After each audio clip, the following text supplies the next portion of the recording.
बिस्मिल्लाहिर्रहमानिर्रहीम। Hello dear students. तो आज के लेक्चर में हम पढ़ेंगे एक्सरसाइज 9.4 क्लास 12th। ठीक है, तो क्वेश्चन नंबर फर्स्ट देखो क्या बोल रहा है। For each of the following differential equations in exercise 1 to 10 find the general solution.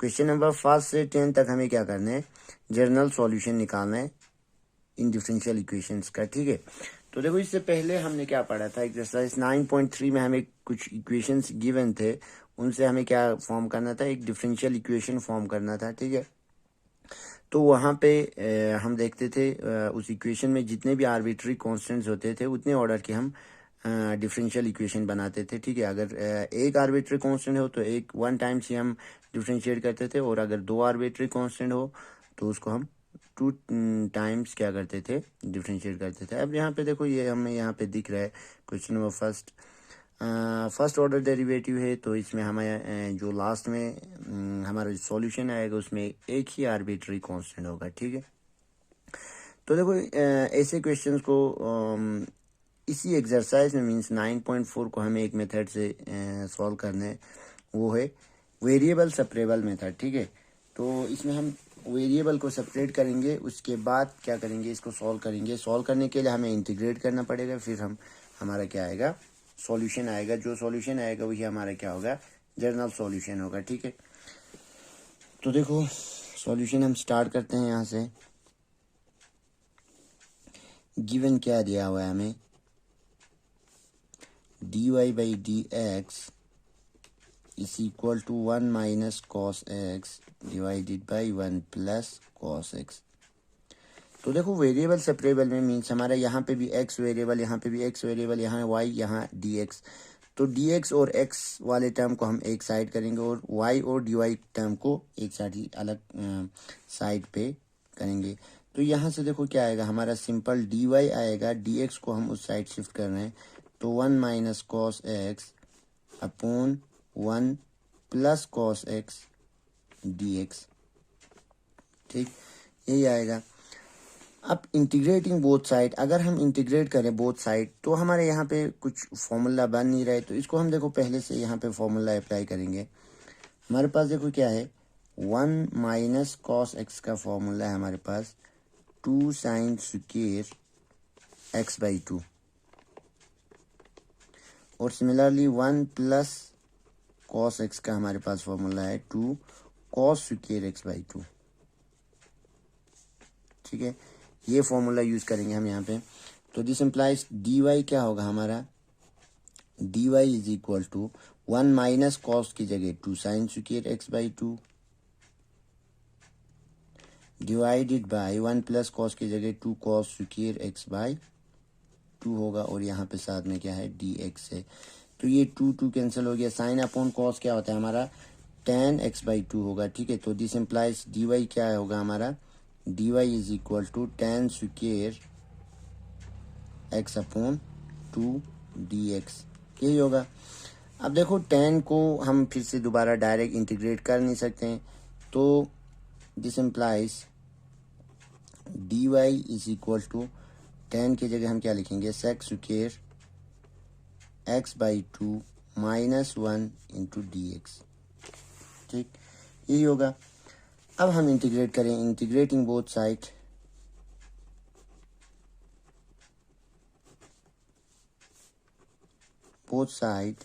We get, अगर हम बोथ साइड इंटीग्रेट करें तो क्या आएगा, देखो integration of dy is equal to integration of sec square x/2 minus में 1।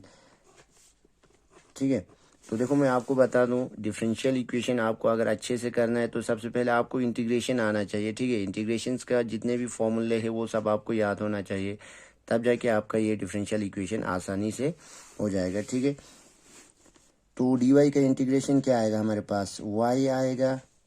ठीक है, और इंटीग्रेशन यहाँ पे अलग अलग होगा, तो sec स्क्वायर का x/2 का क्या आएगा हमारे पास, 2 tan x/2 आएगा। ठीक है, माइनस 1 का क्या आएगा, x आएगा, dx खत्म हो गया, प्लस c। ठीक है, ये हमारे क्या है, c कांस्टेंट ऑफ इंटीग्रेशन होता है। देखो यहाँ पे मैं फिर से आपको फॉर्मूला लिख देता हूँ, sec square x, integration of sec square x dx का क्या होता है हमारे पास, tan x होता है। ठीक है, और इंटीग्रेशन ऑफ वन कांस्टेंट का इंटीग्रेशन क्या होता है, एक्स होता है, मींस वेरिएबल कुछ भी हो उसी हिसाब से आता है यहाँ पे, ठीक।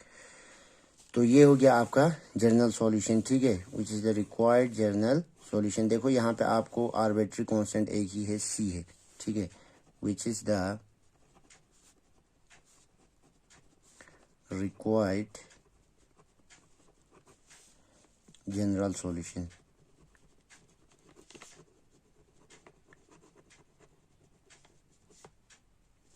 ठीक है, तो ये हो गया आपका general solution, question number first. अब देखो next question, question number second क्या है, हमें ये डिफरेंशियल इक्वेशन गिवन है dy by D X is equal to square root of 4 minus Y square. तो इसका हमें क्या निकालना है, जनरल सॉल्यूशन निकालना है, ठीक है। तो देखो फिर से वही सेपरेबल मेथड से, हम वेरिएबल सेपरेबल मेथड से करेंगे, ठीक है। तो देखो गिवन क्या है हमारे पास, गिवन इक्वेशन है एक डिफरेंशियल इक्वेशन फर्स्ट ऑर्डर का, dy by D X is equal to 4 minus Y square. तो फर्स्ट ऑर्डर का है तो पक्का इसमें आर्बिट्री कांस्टेंट क्या आएगा हमारे पास, एक ही आर्बिट्री कांस्टेंट आएगा। तो वेरिएबल सेपरेबल करने पे यहाँ पे y है हमारा dx, तो क्या हो जाएगा dy upon square root of 4 minus Y square is equal to dx, यही होगा, ठीक है। और देखो यहाँ पे जो कांस्टेंट ऑफ इंटीग्रेशन हम डालते हैं वो कहाँ पे डालना है, जहाँ x वेरिएबल हो उस साइड डालना है। देखो हमारा फंक्शन जो आता है वो हमेशा y is equal to F of X के फॉर्म में आता है, तो जहाँ x है उस साइड हमें कांस्टेंट ऑफ इंटीग्रेशन वहाँ पे ऐड करना है, ठीक है, ये बात भी ध्यान रखना। तो अब देखो हम integrating both side, integrating both side we get क्या आएगा यहाँ पे integration of D Y upon, देखो इस 4 को मैं ऐसे लिख सकता हूँ 2 स्क्वायर माइनस वाई स्क्वायर, 4 को 2 स्क्वायर लिख सकता हूँ, is equal to integration of D X, ठीक है। तो हमारे पास देखो एक फॉर्मूला है, इंटीग्रेशन में हमने पढ़ा था 1 upon square root of A square minus X square D X. इसका इंटीग्रेशन क्या आता है हमारे पास, sine inverse X upon A, ये इंटीग्रेशन का फॉर्मूला है, ठीक है।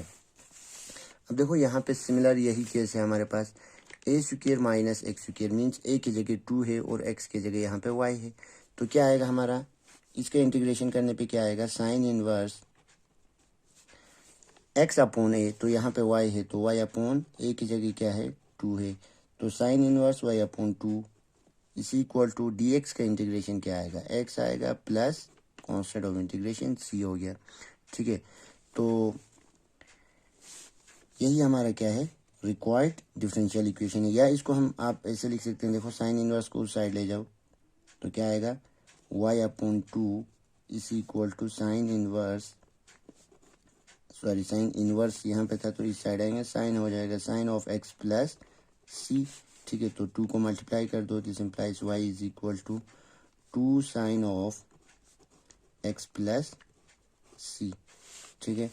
तो ये हो गया हमारा required general solution, this is the required